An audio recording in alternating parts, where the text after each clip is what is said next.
যে কোনো রোজাদারকে রোজা খোলাইল, সে নিজেকে জাহান্নাম থেকে মুক্ত করাইল।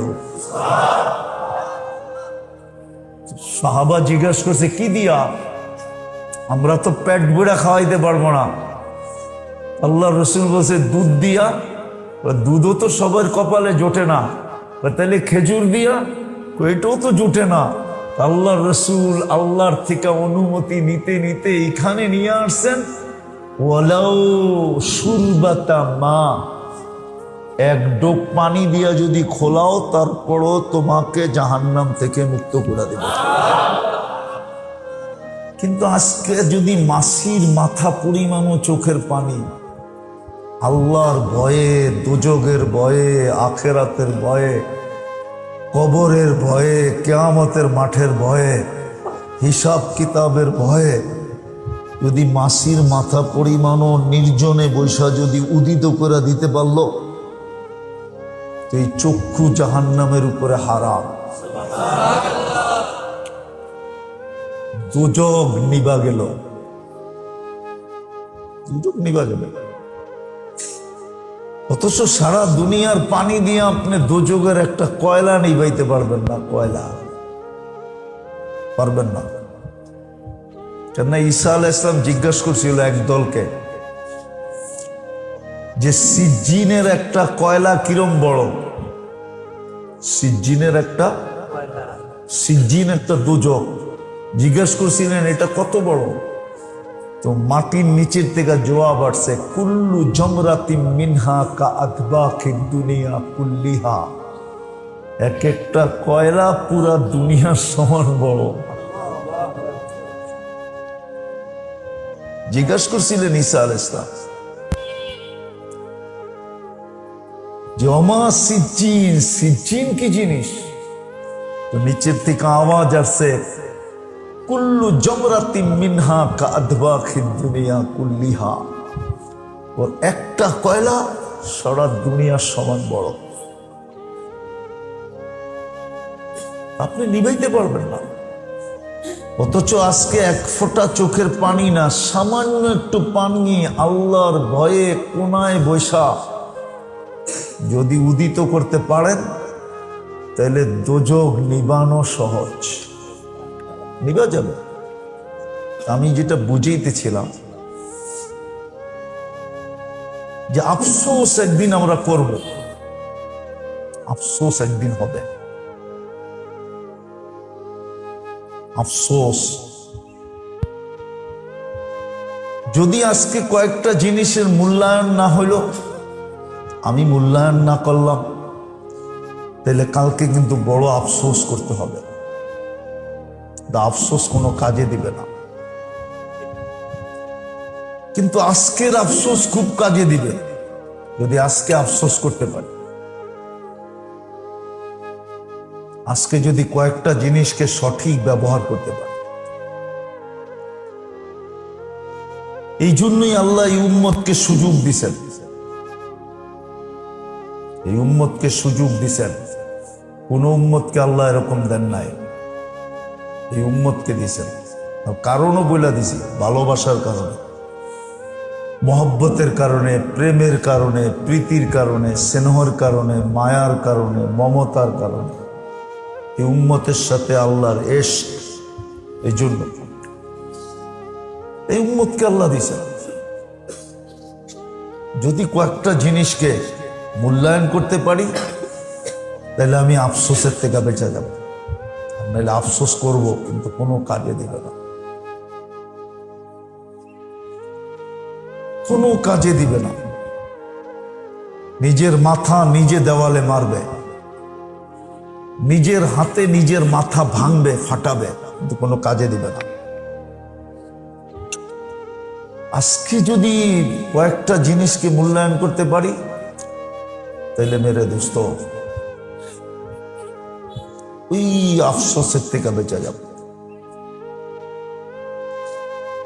এই জন্য একটা কথা বলি, আপনাদের দিলে গাথে কিনা জানি না, এই উম্মতকে আল্লাহ সুযোগ দিছেন। এই উম্মত যদি কিছু না করে না, আর সারাদিন নিজেকে ইস্তেগফারের অভ্যস্ত বানায়, খালি মাপ চাইতে থাকে, খালি মাপ চাইতে থাকে। তাইলে এই উম্মতের মাপ চাও কিন্তু আল্লাহর কাছে বিরাট বড় দাম রাখে। যদি দাম না রাখতো তাহলে কোরআনে কেন আসতো? ওদের প্রশংসা আল্লাহ কেন করতেন? ওয়াবিল আসহারি হুম ইয়াস্তাগফিরুন। আগে কোন আমলের কথা আছে নাকি আয়াতে? নাই তো, আসেনি? কোন আমলের কথা তো নাই। শেষ রাত্রে ওইটা খালি মাপ চায়। শেষ রাত্রে ওইটা কি করে? শুধু মাপ চায়। ওদের প্রশংসা আল্লাহ করতেন না। আল্লাহ তো ওদের প্রশংসা করতেছে, বিল আসহারি হুম ইয়াস্তাগফিরুন। শেষ রাতে ওটা মাপ চায়। তাহলে প্রশংসা করতেন না। এই জন্য অল্প কয়েকটা জিনিসের যদি আমরা মূল্যায়ন করতে পারি তাহলে আফসোসের থেকে বেঁচে যাব। মানলাইলে বড় আফসোসের শিকার হইতে হবে। হায় আফসোস, হায় আফসোস বলতে বলতে শেষ, কিন্তু কোনো কাজে দিবে না।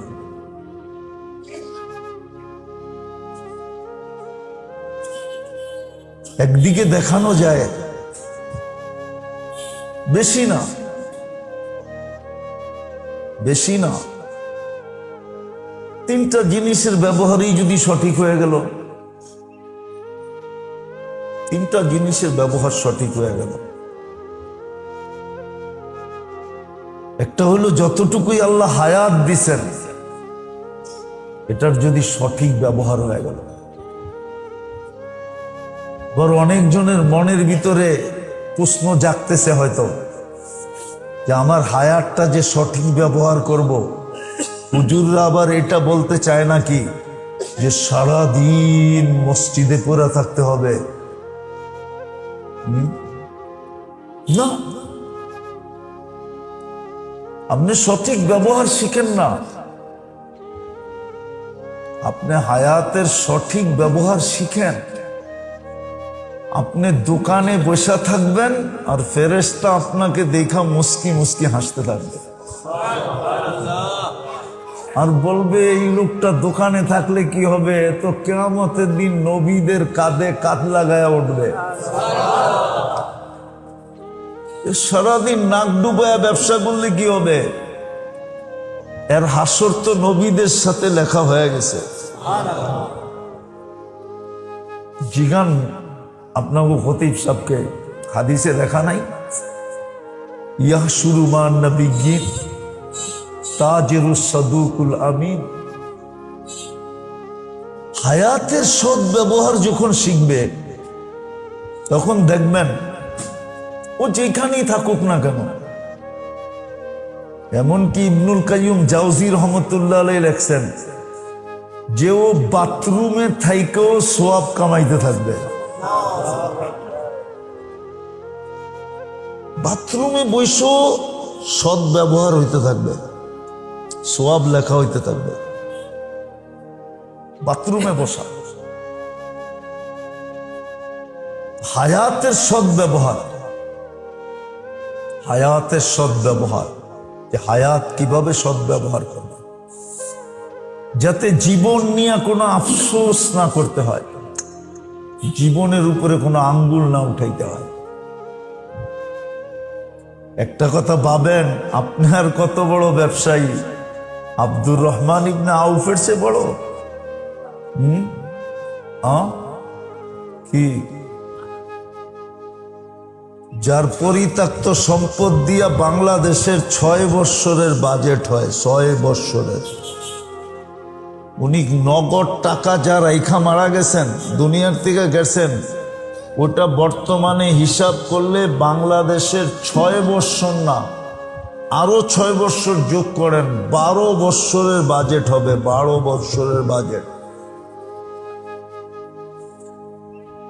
আমি তো ওই আমলে হিসাব করছি যে আমলে সোনার বড়ি আসিল মাত্র 6000 টাকা, আর এখন সোনার বড়ি হইল 2,16,000 টাকা। আমি তো ওই সময় হিসাব করছি যে সময় 6,000 টাকা বড়ি, তখনই ওনার পরিত্যক্ত সম্পদের টাকার মান হইতেছিল 47 লক্ষ কোটি টাকা। কত? 47 লক্ষ কোটি টাকা। বাঙ্গারিগুলা বাদ দিয়া, এটার লোকে বাঙ্গারিও আছে। আমি তো ওই জমানায় হিসাব করছি যে জমানায় 6,000 টাকা সোনার বড়ি, এখন সোনার বড়ি হইল 2,16,000 টাকা। আপনার দেশের 100 বৎসরের বাজেট হবে, 100 বৎসরের। উনি যে টাকা রেখে গেছেন, উনি যে টাকা রেখে গেছেন, আপনি আর আমি কত বড় ব্যবসায়ী। কিন্তু হ্যাঁ, উনি হায়াতের জিন্দেগি, জীবনের পরিচালনা শিখছিলেন, জীবনটাকে, হায়াতটাকে সঠিকভাবে পরিচালনা করছিলেন। এই জন্য উনি টপ 10-এরও একজন, আশারায়ে মুবাশশারারও একজন। টপ 10-এর 10 জনের একজন হইলেন আব্দুর রহমান ইবনে আউফ রাদিয়াল্লাহু তাআলা। উনি হায়াতে জিন্দেগির ব্যবহার শিখছেন। দ্বিতীয়, উনি দেহের ব্যবহার শিখছেন। দেহের, আমরা দেহের ব্যবহার শিখি নাই, আমরা দেহের ব্যবহার শিখি নাই।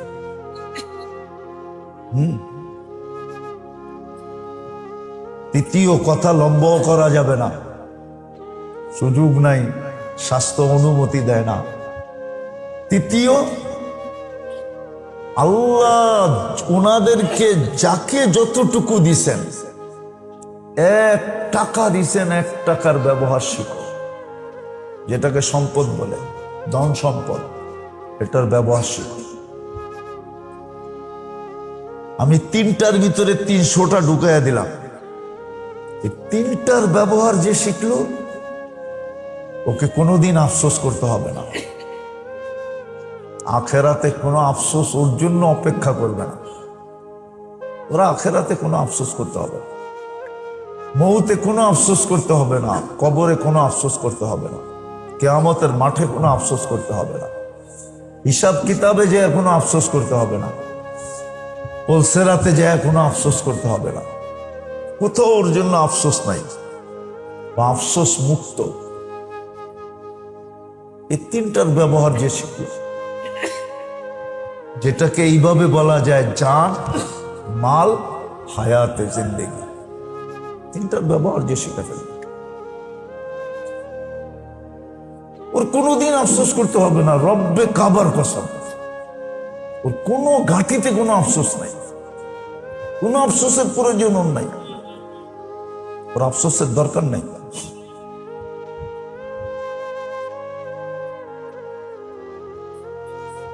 কিন্তু 3টার ব্যবহার শিখতে হবে।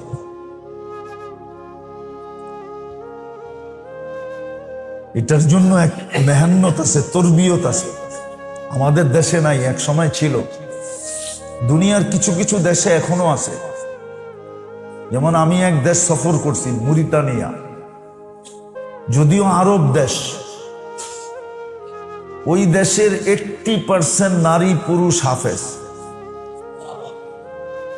আরো বেশি হবে, আমি কম বলছি মনে হয়। ওরা মার পেটের থেকে কবি হইয়া জন্ম নেয়। মরিতানিয়া আপনারা জান নাই,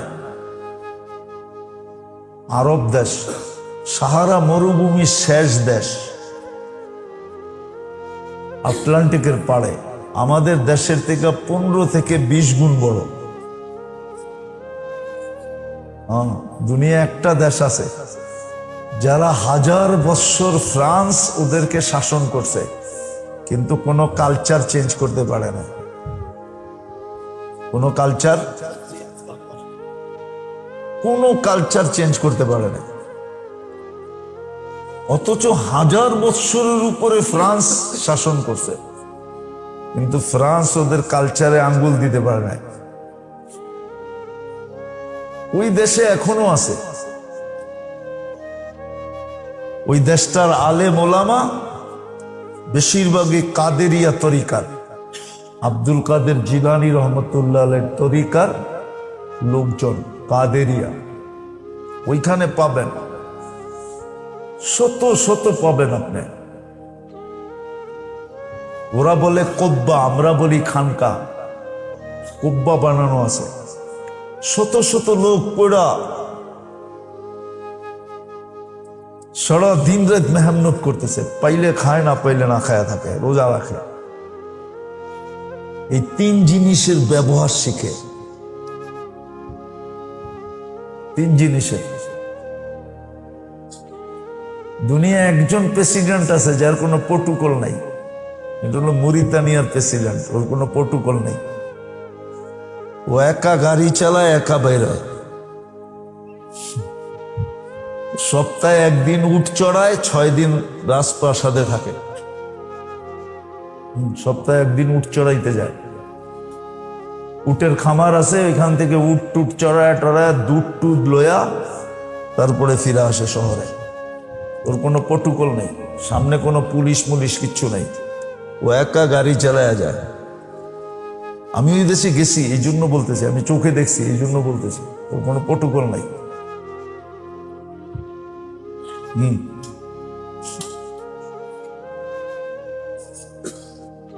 তো ওই দেশে আছে, আমাদের দেশে নাই।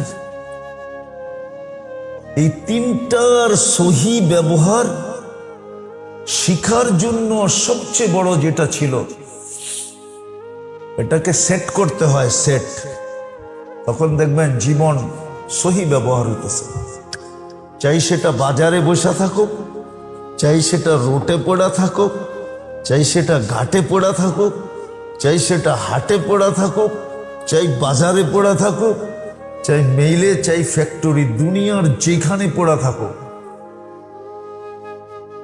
ওর হায়াত সহি ব্যবহার হবে, ওর দেহ সহি ব্যবহার হবে। সহি।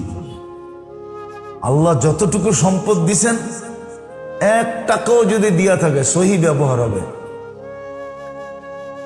গলত ব্যবহার হবে না, আফসোসের কারণ হবে না, বরং খুশির কারণ হবে। এটা পরিবেশের মধ্যে যে শিখতে হবে। এই জন্য আল্লাহওয়ালাদের সোহবত ছিল আগে, ক্ষেত্র ছিল, এখন ক্ষেত্র আমাদের দেশে নাই। আর কারো ভিতরে এই আগ্রহ নেই। আছে, দুনিয়ার কিছু দেশে আছে, এখনো আফ্রিকাতে আছে। ওই মরিতানিও আফ্রিকার একটা দেশ, মরক্কো আফ্রিকার দেশ, মিশরও কিন্তু আফ্রিকা মহাদেশে পড়ছে। লিবিয়া, টিউনিসিয়া, এগুলো সব আফ্রিকা মহাদেশের দেশ। শুধু আফ্রিকা মহাদেশে কিছু দেশে আছে এখনো, যেখানে মানুষ চলে যায় 1 মাস, 2 মাস, 3 মাস, বৎসর পড়া থাকে, সোনা হইয়া বাহির হয়ে আসে। তখন আর এই 3 জিনিস এরকম জায়গায় ব্যবহার হয় না যেটার দ্বারা ওকে কখনো আফসোসের শিকার হতে হবে। আফসোসের শিকার হইতে হবে না, এটা শিখতে হবে মেরে দোস্ত, শিখতে হবে, তাহলে আফসোস হবে না, তাহলে বড় আফসোস হবে। বললাম না, কালকের আফসোস কোনো কাজে দিবে না, কালকের চোখের পানি কোনো কাজে দিবে না, কালকের তওবা কোনো কাজে দিবে না, আজকে কাজে দিবে। এই জন্য দরখাস্ত সবারই কাছে। যদি এই উম্মতের জন্য আল্লাহ সুযোগ দিছিলেন, আমি একটা উদাহরণ দেই, কোরআনে আছে, ইন্না ইদ্দাতা শুহুরি ইনদাল্লাহি 12 শাহরান ফি কিতাবিল্লাহ মিনহা 4 হুরুম। আয়াতের শেষ কি? ফালা তাজলিমু ফীহিন্না আনফুসাকুম। আল্লাহ এই উম্মতকে 4 মাস গুনাহ করতে নিষেধ করছিল। 4 মাস গুনাহ করো না। 4 মাস যদি গুনাহ না করলা তো 8 মাসের গুনার দিকে আমরা তাকাবো না। আয়াত এটাই বুঝায়, সিয়াক এটাই বুঝায়। ফালা তাজলিমু ফীহিন্না আনফুসাকুম। তাহলে আল্লাহ এটা কেন বলবে? উম্মতে মুহাম্মাদি 4 মাস গুনাহ করো না। সেটার ভিতরে একটা হলো রজব, শেষ হয়ে গেল। আজকে 18 তারিখ গেল, কালকা 19 তারিখ, পরশু আজকে 18 গেল, আজকে 18 তারিখ গেল, কালকা কি? পরশু দিন 20 তারিখ দিন গিয়া রাত্রে শাবানের চাঁদ উঠবে ইনশাআল্লাহ। 21 তারিখ শাবানের প্রথম দিন হবে। চলে গেছে রজব, রজব চলে গেছে। জাহিলিয়াতের লোকগুলো পর্যন্ত বসতো এটা। ওলামাদেরকে জিজ্ঞেস করেন, বুখারী শরীফে আছে, সব হাদিসের কিতাবে আছে। রজবের চাঁদ উঠতে দেরি। জাহিলিয়াতের যুগেও সবাই নিজের অস্ত্রকে নিয়মবদ্ধ করতে দেরি করতেন না, অস্ত্র রেখে দিতেন, অস্ত্র জমা, ঝগড়া বিবাদ বন্ধ, নাচ গান বন্ধ, শরাব সুরাব বন্ধ। ওই জাহিলিয়াতের লোকগুলো বসতেন। যে রজব শুরু, এটা হারাম মাসের প্রথম মাস। এই মাসে গুনাহ করা যাবে না। বাহরাইনওয়ালারা আল্লাহর রসুলের কাছে আইসা বলছিলেন, ইয়া রাসূলুল্লাহ, আমরা আপনার কাছে সবসময় আসতে পারি না, কেননা বাইনানা ওয়া বাইনাকা কাবিলাতু মুদার। আপনারা আমাদের মাঝে দাম্মামে একটা গোত্র আছে মুজার, এদের সাথে আমাদের ঝগড়া। শুধু এই 4 মাস আমরা আসতে পারি, বাকি 8 মাস আমরা আসতে পারি না। আমাগরে পাইলেই কচু কাটা করব। বিদা আমাগরে এরকম কিছু শিখায় দেন, সারা জীবনও যদি আপনার কাছে না আসি, তাহলে আমাদের জান্নাতে যাওয়ার জন্য যেন কোনো বাধা না হয়। হাদিসে আছে। জাহিলিয়াতের লোকগুলো পর্যন্ত জানতো যে রজব মাস শুরু হইলে আর গুনাহ করা যাবে না। কিন্তু এই জমানার শিক্ষিত মানুষগুলা কি করে? গুনাহ করে না ছাড়ে? আরো তো ডোল পিটায় করে, ঠিক না? গুনাহ তো করে, ডোল পিটায় করে গুনাহ। বিশ্বাস হয় না আপনার কাছে? নিত্য প্রয়োজনীয় জিনিসের যে দুর্বমূল্য রমজানে, রমজান তো ভাবেন না, ভাবতেও তো চান না। তো যেটা আমি বুঝাইতেছিলাম যে আফসোসের থেকে যদি বাঁচতে হয়, কালকে আফসোস, তাহলে 3টা জিনিসের ব্যবহার শিখতে হবে। একটাই দেহের ব্যবহার, আর একটা হায়াতের ব্যবহার, আর একটা আল্লাহ আমাদেরকে যতটুক সম্পদ দিয়েছেন এটার ব্যবহার শিখতে হবে। শিখার জন্য সবচেয়ে উত্তম ক্ষেত্র হল হক্কানি আল্লাহওয়ালা আর হক্কানি উলামা, এদের সোহবতের মাধ্যমে শিখা। সোহবতের মাধ্যমে। হ্যাঁ, এটার ভিতরে একটা সুযোগ দিতেছি, আপনি যাইয়া বলতে পারেন, হুজুর সবগুলা আমার দ্বারা করা সম্ভব না। যেমন সাহাবা জিজ্ঞাসা করছে মাঝে মাঝে, ইয়া রাসূলুল্লাহ, এমন একটা শিখায়া দেন যেটা দিয়ে আমি জান্নাতে চলে যেতে পারি। কয়টা? কয়টা? হাদিসে আছে, আল্লিমনি কালিমাতান, আমারে একটা কথা শিখায়া দেন যেটা দিয়ে আমি জান্নাতে চলে যাব। আল্লাহ রসুল শিখায়া দিছে। ওলামাদের কাছে যান, যে বলেন হুজুর এরকম চোখা চোখা কিছু জিনিস শিখায়া দেন। চোখা চোখা বোঝেন? এটা কিন্তু ডাকায়া শব্দ। কি চোখা চোখা মানে কি? হ্যাঁ, আরে না, প্রসিদ্ধ প্রসিদ্ধ, মোটা মোটা, বড় বড়। হ্যাঁ, এটারে ঢাকায়রা কয় চোখা চোখা। চোখা চোখা কিছু শিখাইয়া দেন যে যেটা দিয়ে আমার এই তিনটা সুরক্ষিত হয়ে যায়,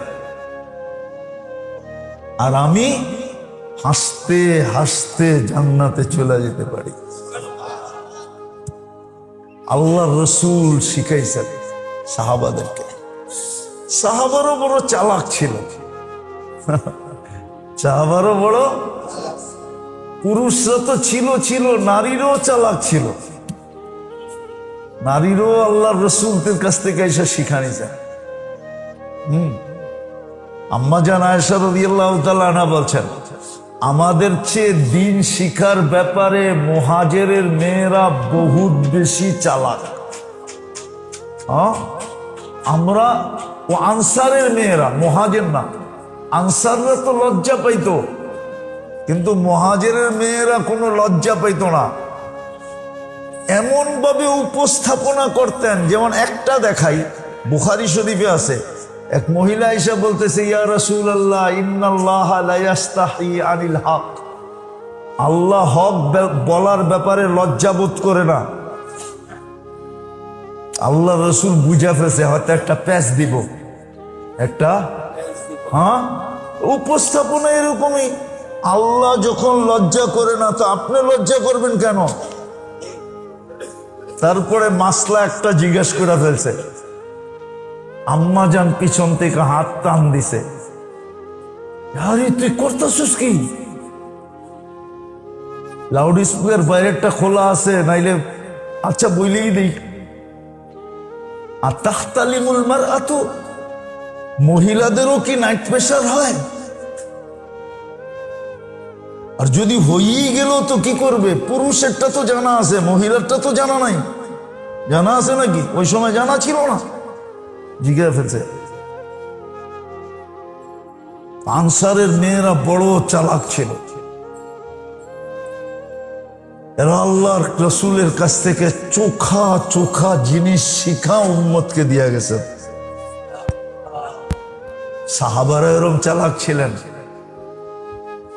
এই জন্য বুখারী শরীফে আছে, সবসময় যারা আল্লাহ রসুলের সামনে থাকতেন, ওনারা বলতেন আমরা অপেক্ষায় থাকতাম কোন গ্রাম্য সাহাবী আসে কিনা।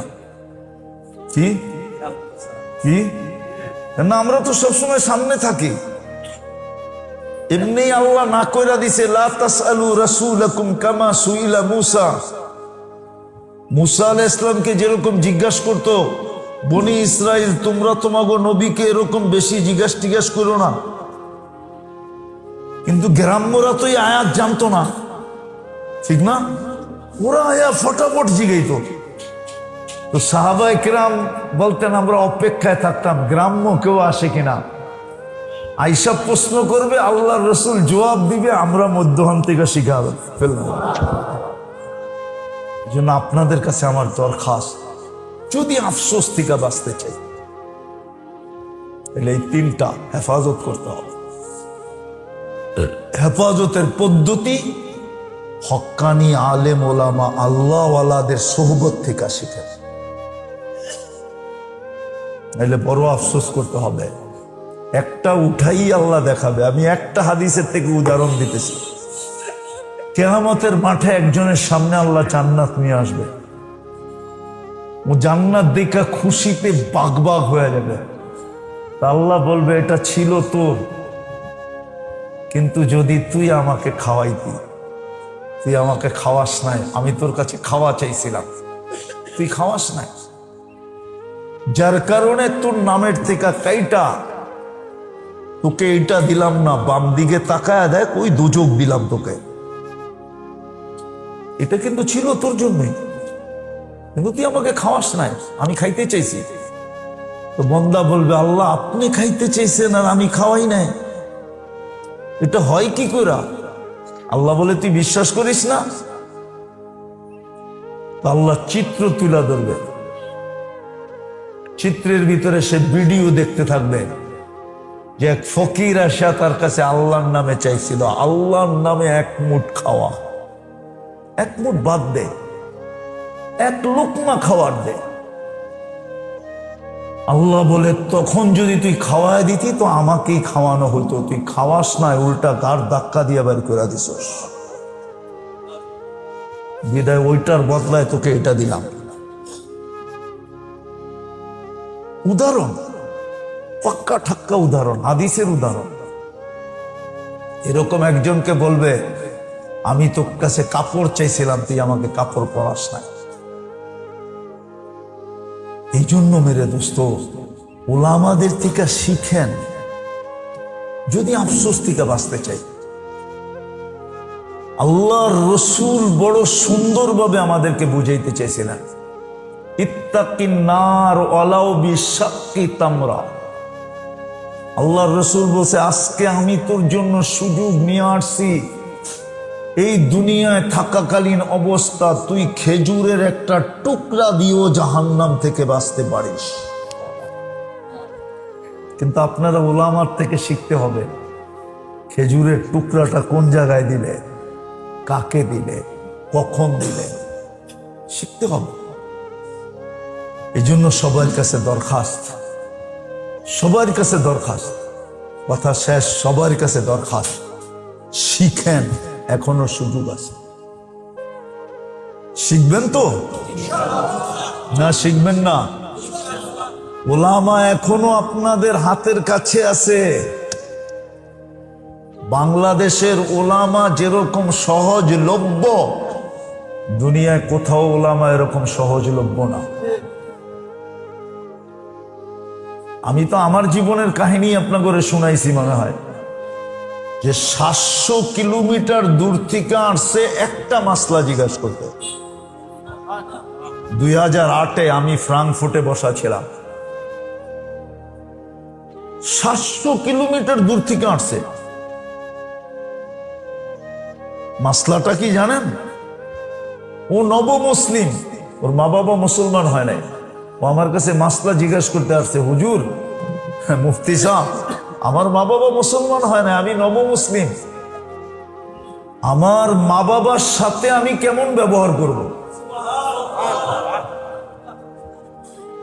অথচ এই মজলিসে একজন বলুক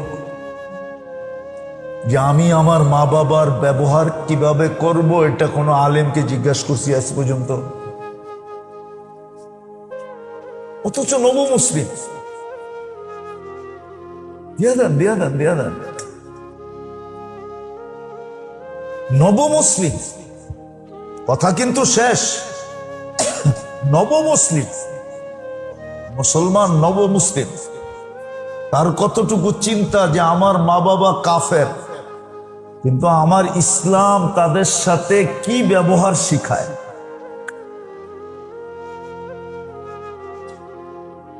আমাদের দেশে ওলামায়ে কেরাম পাওয়াটা সহজলভ্য, আল্লাহওয়ালা পাওয়া সহজ, পায়ের কাছে পাওয়া যায়, কিন্তু আফসোস আমরা শিখি না।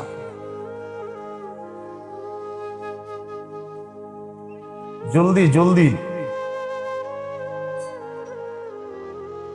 এই উম্মতের জন্য, যেমন সামনে রমজান আসতেছে, উদাহরণ দিলে বুঝে আসবে, উদাহরণ দিলে বুঝে আসবে।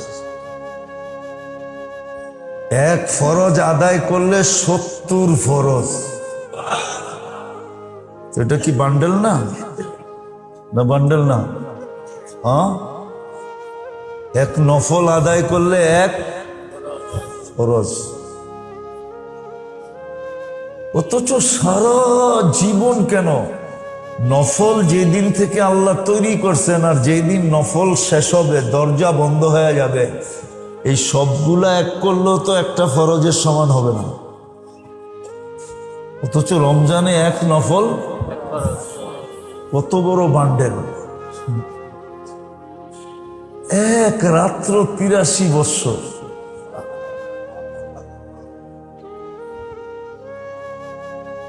দশ দিন রহমত দেওয়ার জন্য শুধু দরজা খোলা রাখবেন না, ডাকতে পর্যন্ত থাকবেন। প্রথম 10 দিন কি শুধু দরজা খোলা রাখবেন না, ডাকবেনও। দ্বিতীয় 10 দিন শুধু দরজা খোলা রাখবেন না, ডাকবেনও। আপনারা হাইওয়ে যান না তো এই জন্য দেখেন না, হাইওয়েতে যান, হাইওয়ে ঢাকা চিটাগাং, ঢাকা সিলেট, ঢাকা খুলনা যান, দিনের বেলা যান, রাত্রের বেলা যান না। রাত্রের বেলা দেখবেন হোটেলাররা টর্চ লাইট দিয়ে ডাকতে থাকে।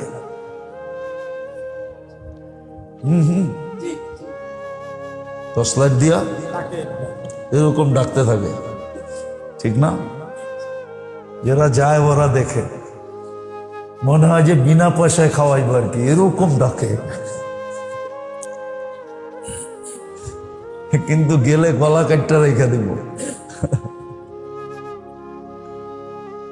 তো আল্লাহ দ্বিতীয় 10 দিনে মাগফিরাতের জন্য ডাকতে থাকে।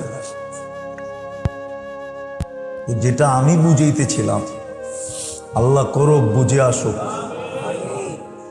বুঝে আসলে কাজে দিবে, কাজে দিবে।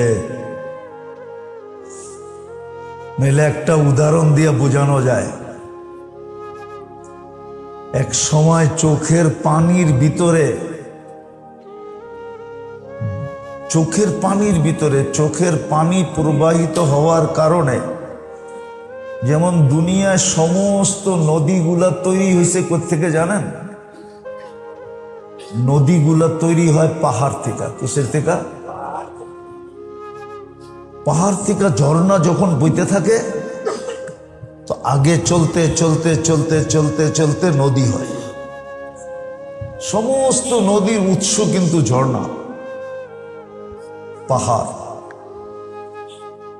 তো জাহান্নামীদের কানতে কানতে কানতে কানতে কানতে গালের ভিতর দিয়া এরকম সমুদ্র প্রবাহিত হবে। আল্লাহর রাসূল বলছেন, দুনিয়ার যত বড় শীত মনে চায় তুমি চালাইতে পারবে, কিন্তু এই চোখের পানি কোনো কাজে দিবে না। এর আগে হয় হায় হায় হায়, আল্লাহ আল্লাহ বইলা সহ্য করে, নাইলে প্রত্যেক বাজার আগুন দিয়া যায়, আগুন লেগে জ্বলা যাওয়া উচিত ছিল। প্রত্যেক বাজার পুলিশাত হয়ে যাওয়া উচিত ছিল।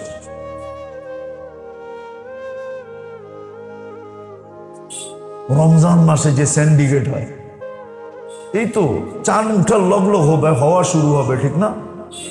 কি শুরু হবে না?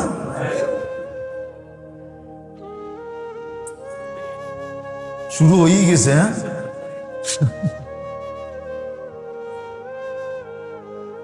আফসোস আফসোস আফসোস।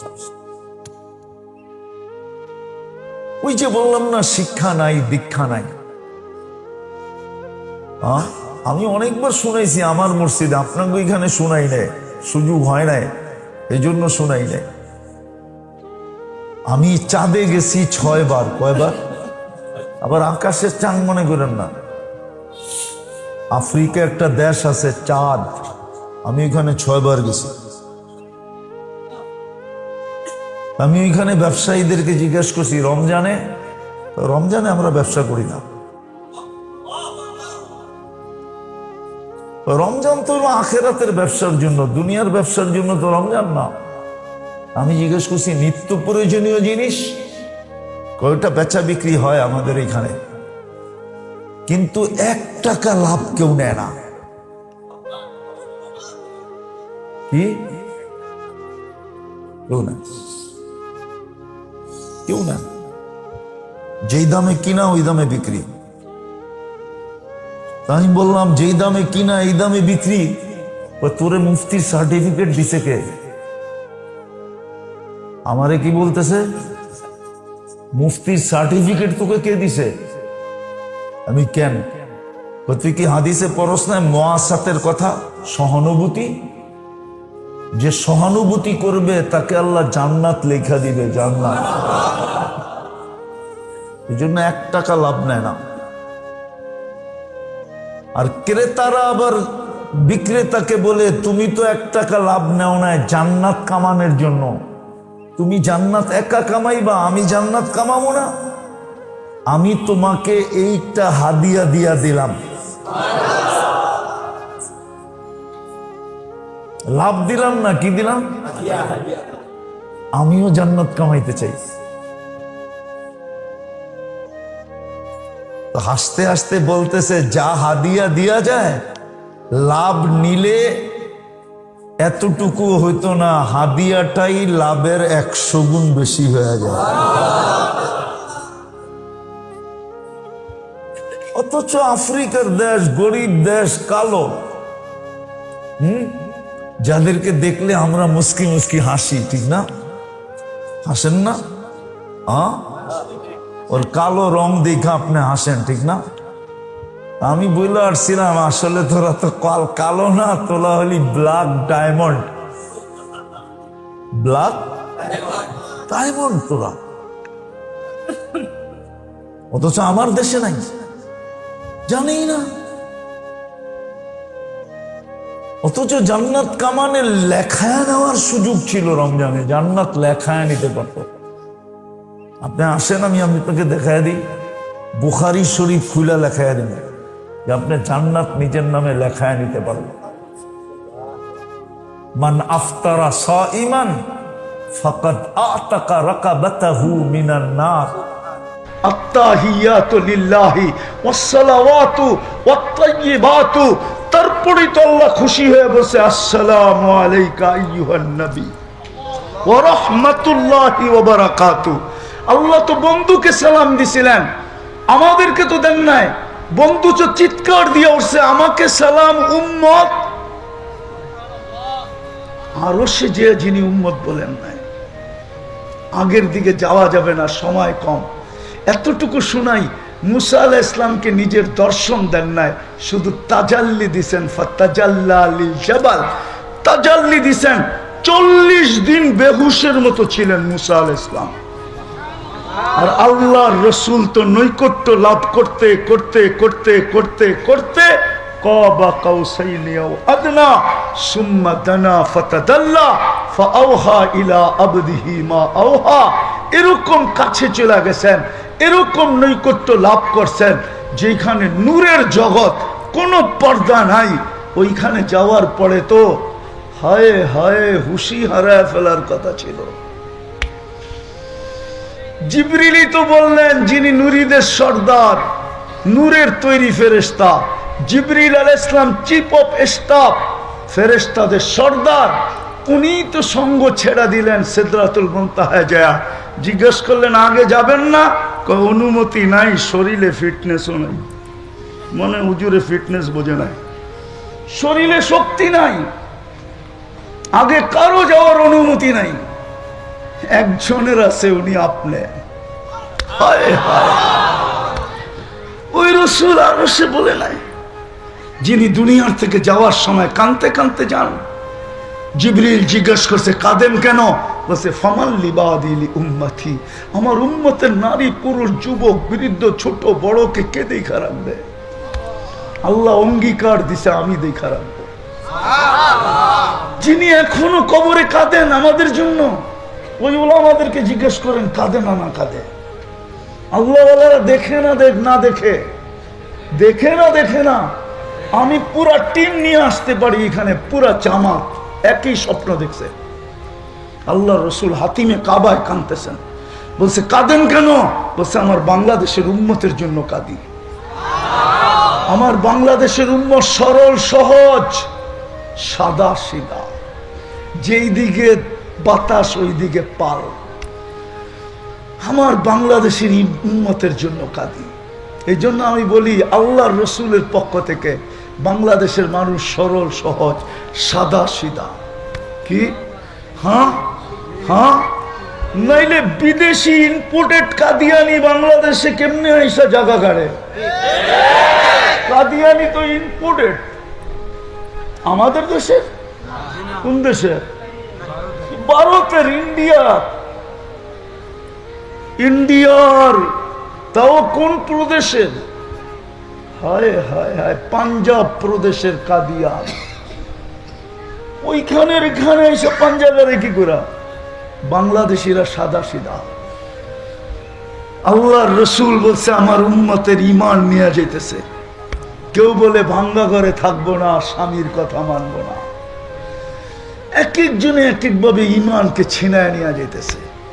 ওই রসুল যে এখনো কবরে কাঁদে। আমার দেশ নিয়ে তো আমি মাঝে মাঝে ভাবি যে হয় একটা ইউনিয়ন পরিষদের চেয়ার পাওয়ার জন্য মরতে রাজি, মারতে রাজি, স্ত্রীকে বিধবা করতে রাজি, সন্তানদেরকে এতিম করতে রাজি, বুকের তাজা রক্ত ঢাইলা দিতে রাজি, রক্তের বন্যা বহায় দিতে রাজি। কিন্তু আপনার আমার নবী তো কিয়ামতের দিন মাকামে মাহমুদ পাবে। কোন ওলামা প্রমাণ করে দেখাতো যে উনি বসবে চেয়ারে? বসবে না তো, হাত রাইখা দাঁড়ায় থাকবে। আল্লাহ জিজ্ঞেস করবে বসেন না কেন? বলে যে 3 জায়গায় দৌড়াবে ও বসে কি করে? আমি বসবো না, প্রমাণ দিলাম এটা আমার, এই জন্য হাতলে হাত রাখলাম। আমি বসবো না, আমি তো উম্মতকে অঙ্গীকার দিয়ে আসছি হাউজে কাউসারে ছুটবো। পিপাসিত উম্মত যেন অপেক্ষা না করতে হয়, আমি যাই অপেক্ষা করব। আসতে দেরি আমি নিজের হাতে পান করাইতে দেরি করব না। আর যুবক, রব্বে কাবার কসম, যার পেটে 1 ফোঁটা হাউজে কাউসার যাবে, এটা নির্ধারিত হয়ে গেল এই পেট কোনো না কোনো ভাবে জান্নাতে যাবেই যাবে, যাবেই। দুযোগ এই পেটকে আর স্পর্শ করবে না। বলবে আমি তো দৌড়াবো হাউজে কাউসারে, আমি তো দৌড়াবো মিজানে। পাল্লা না ঝুঁকলে আপনি আমাকে অঙ্গীকার দিছেন সালতোতা, আমি চাইলে নাকি দিবেন, তো আমি চাইতে শুরু করব। আপনি নাকি আমাকে অঙ্গীকার দিছেন শাফি তু শাফা, সুপারিশ করলে মঞ্জুর করবেন, আমি ওইখানে দাঁড়াই সুপারিশ করতে থাকবো। আপনি অঙ্গীকার দিছেন আমাকে সৌফা ইউতিকা রাব্বুকা ফাতারদা, আপনাকে আমি রাজি করে ছাড়বো, তা আমি চিৎকার দিব উম্মতের পাল্লা চোখে না, আমি রাজি হব না, না না না। আপনি আমাকে অঙ্গীকার দিছেন লা ইউখজিকা ফি উম্মতিক, আপনার উম্মতের ব্যাপারে আমি লজ্জিত করব না, তো আমি চিৎকার দিব। এখনই তো ঘোষণা হবে খাসিরা ফুলান ইবনে ফুলান, অমুকের ছেলে অমুক অমুকের উম্মতের অন্তর্ভুক্ত, চিরদিনের জন্য অসফল হয়ে গেছে। আমি লজ্জিত হয়ে যাব। পাল্লা ঝুঁকায় দেন না। আল্লাহ বলে বন্ধু আমি ঝুঁকায় দিব। আমি ওইখানে মিজানের পাশে ছুটবো, ওইখান থেকে পলসেরাতে যাব। যদি পার না হইতে পারে দুরুদের গাঠি দিয়া পার করায় দিব।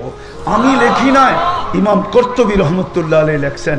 কিন্তু আফসোস তো এইখানেই, আজকে শুক্রবারের রাত্র, সূর্য ডুবার থেকে শুক্রবার শুরু হয়ে গেছে, কালকে সূর্য ডুবা পর্যন্ত। কিন্তু আমার বিশ্বাস এই মজমা একজনও নাই যে শুক্রবারে 1000 বার দুরূদ পড়ে। আমার বিশ্বাস এখানে নাই। আমার বিশ্বাস কোনো যুবকও নেই যেটি 10 বার শুক্রবারে 10 বার দুরূদ শরীফ পড়ে। অথচ আল্লাহ রসুলের অনুরোধ ছিল, আবেদন ছিল, আমাদের কাছে দরখাস্ত ছিল, হায় শুক্রবারে আমার উপরে বেশি বেশি দুরূদ পড়ে না উম্মত। ওই রসুল। যুবক, জানি না তুমি বুঝবে কিনা, কিয়ামতের দিন 1.25 লক্ষ নবী, 312 জন রসুল, হায় হায় যেই দিন ফেরেশতারা পর্যন্ত মাটিতে পড়বে আর চিৎকার দিবে রব্বি সাল্লিম সাল্লিম, রব আমাকে বাঁচান। জিবরিল পর্যন্ত মাটিতে হাঁটু গেরা বসা পড়বে দোজগের অবস্থা দেখা, আর চিৎকার দিবে রব্বি সাল্লিম সাল্লিম। ওই দিন আল্লাহ এরকম নারাজ হবে, অতীতে কখনো হন নাই আর ভবিষ্যতে কখনো হবে না। নবীরা পর্যন্ত নফসি নফসি বলতে থাকবে, কেউ না স্ত্রীকে চাবে না সন্তানকে চাবে।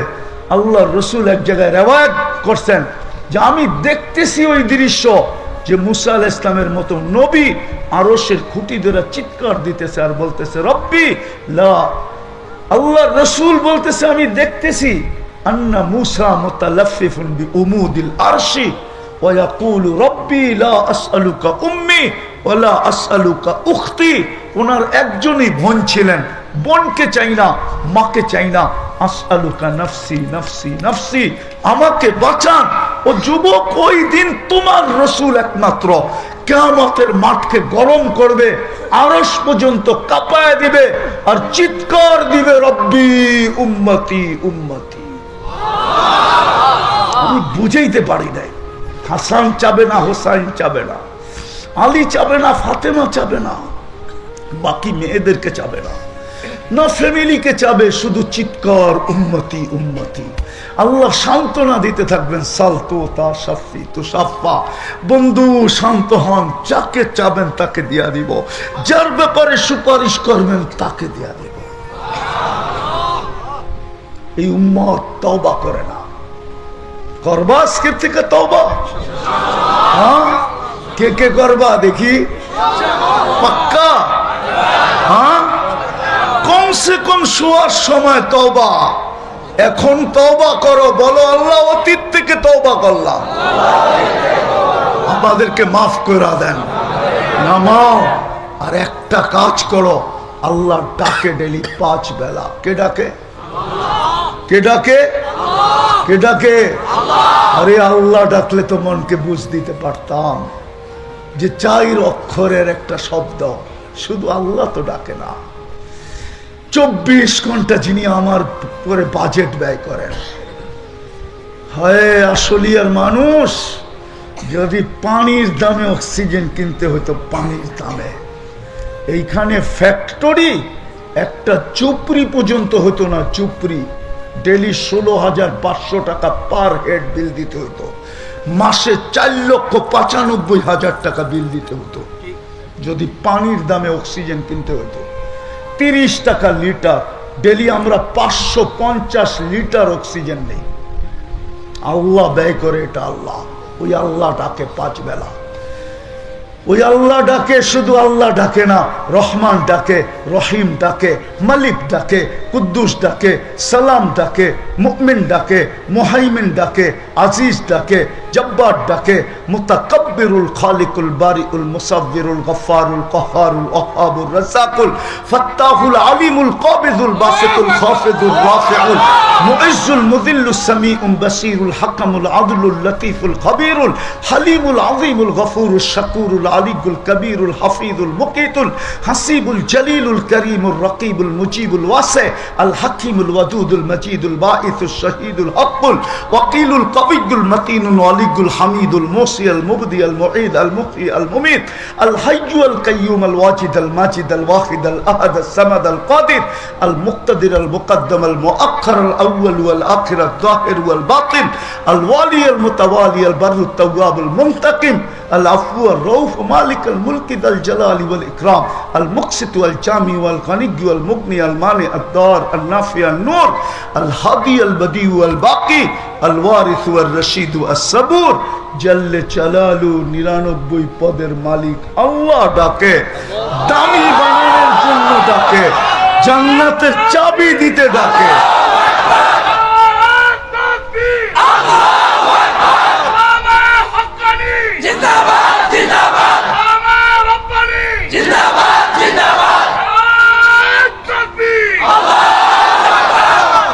জান্নাতের মালিক বানানোর জন্য ডাকে, তোমাকে আমাকে দামি বানানোর জন্য ডাকে।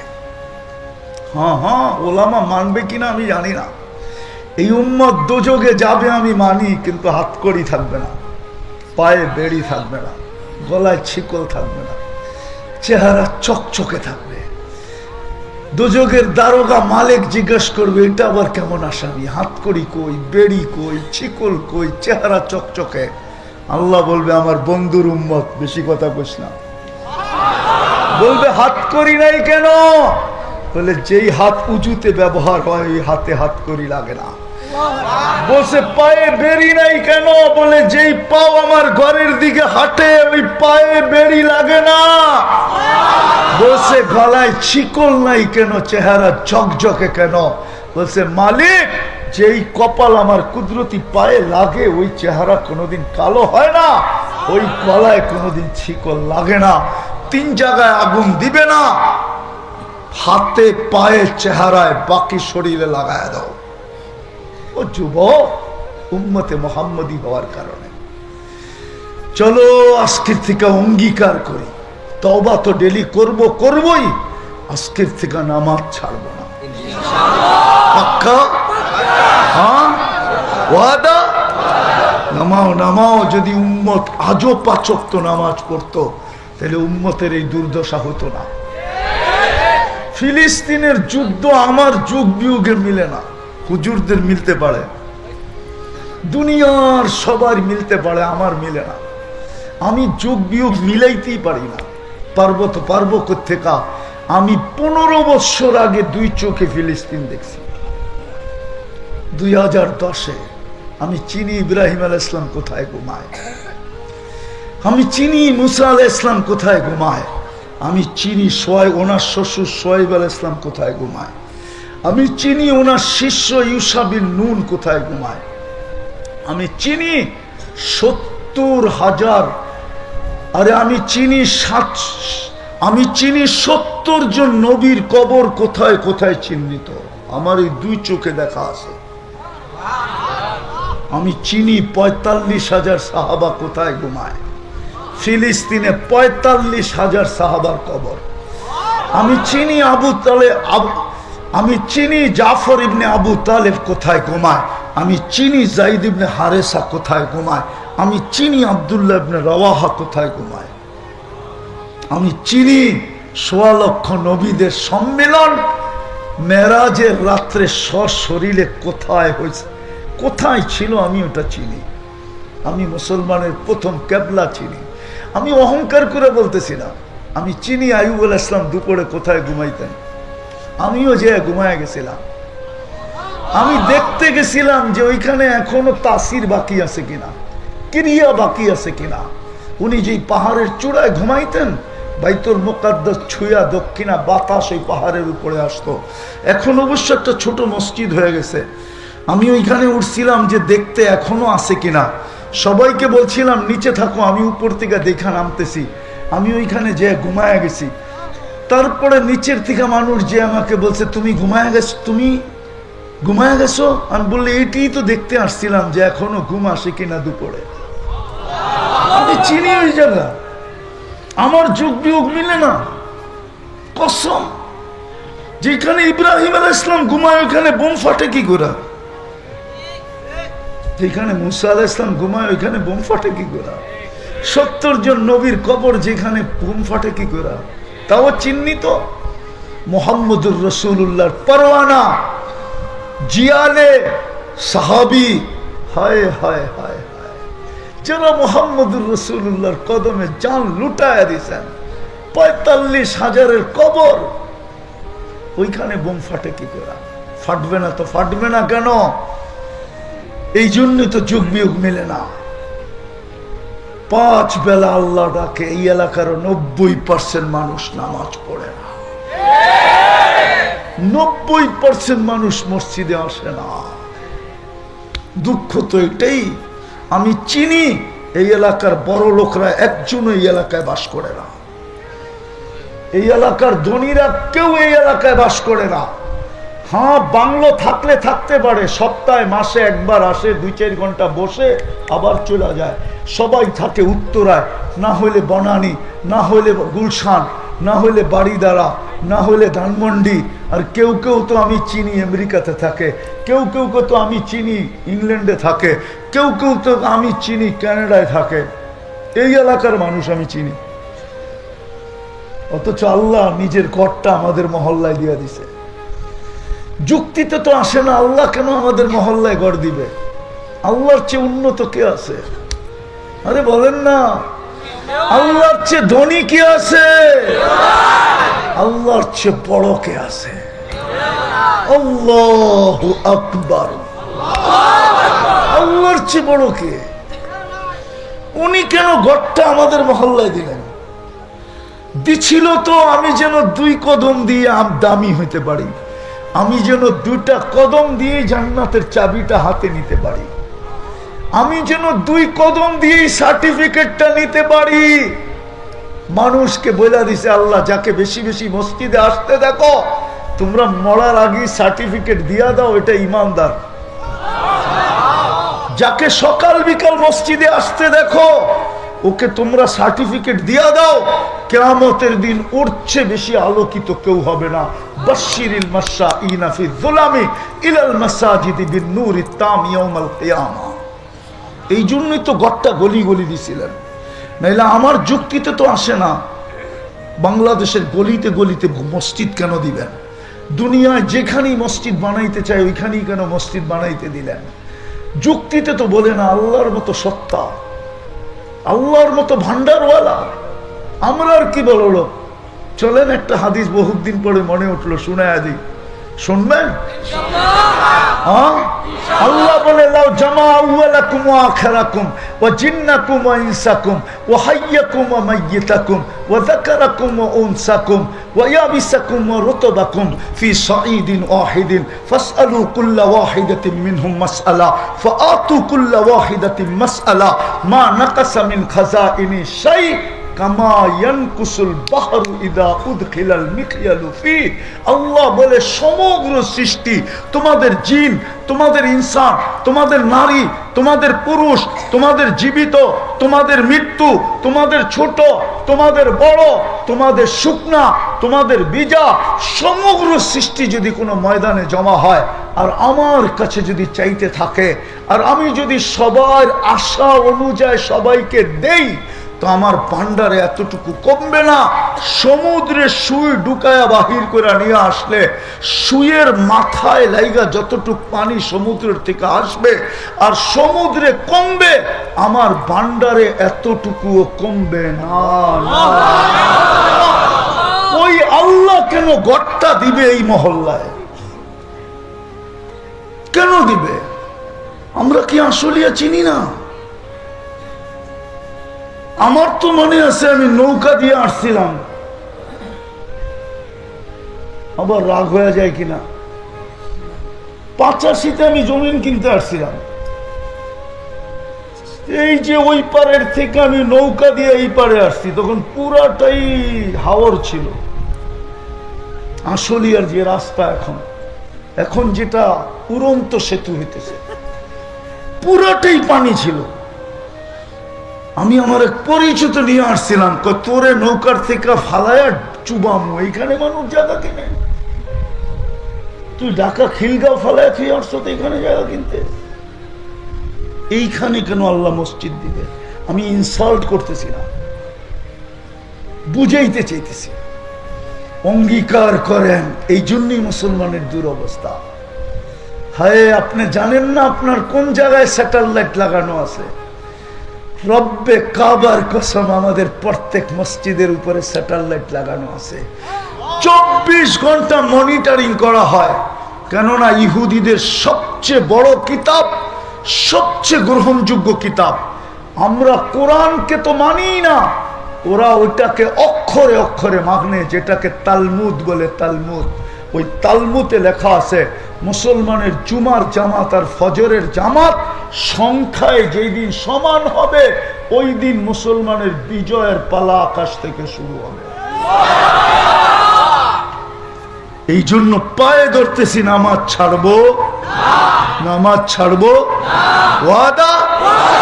আল্লাহ আমাদেরকে আমল করার তৌফিক দান করেন। ওমা আলাইনা ইল্লাল বালাগ।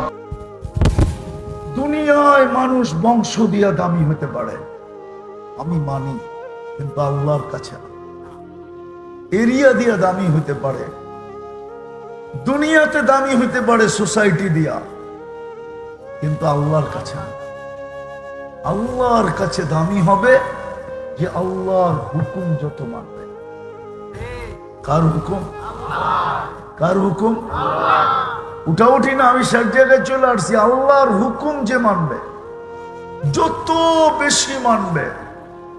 ফকির মানবে তো ফকির দামি, এরকম দামি হবে যে সবাই হিসাব কিতাবের লাইনে দাঁড়াবে, কিন্তু কালকে এই ফকিরকে আল্লাহ হিসাব কিতাবের লাইনও দাঁড়াইতে দিবে না, বরং কবর থেকে উঠবে আর ফেরেশতা বলবে ইনতালিকু ইলাল জান্নাতি বিগাইরি হিসাব ওয়ালা কিতাব, চল জান্নাতে, তোর জন্য হিসাবও নাই কিতাবও নাই। তুই কিয়ামতের মাঠে দাঁড়াইস না, তুই দাঁড়াইলে গ্যাঞ্জাম হবে, আল্লাহ দাঁড়াইতেও দিবে না, বলবে চল জান্নাতে। আল্লাহ জান্নাতে যে কি করবো আমি একা একা, তা আল্লাহ বলবে তামাত্তাউ খামসুমিয়াতি আম, দুনিয়ায় তুই খাইতে পাস নাই, দুনিয়াওয়ালারা খাইছে আর তুই দেখছিস, তোর নাকে ঘ্রাণ লাগছে আর তোর দিল জ্বলছে, তুই যা জান্নাতে 500 বছর খাইতে থাক, তারপরে আমি ধনীদেরকে আসতে দিই। শুধু শুধু আব্দুর রহমান ইবনে আউফকে আম্মা জান বলেন নাই, আয়েশা রাদিয়াল্লাহু তাআলা আনহা একদিন বলছেন, আব্দুর রহমান, আমি শুনছি তুমি 500 বছর পরে জান্নাতে যাবে, যদিও তুমি টপ 10-এর একজন, আশারায়ে মুবাশশারার একজন, তারপরও তুমি 50-500 বছর পরে যাবে, তুমি ওয়েটিং রুমে বসে থাকবে।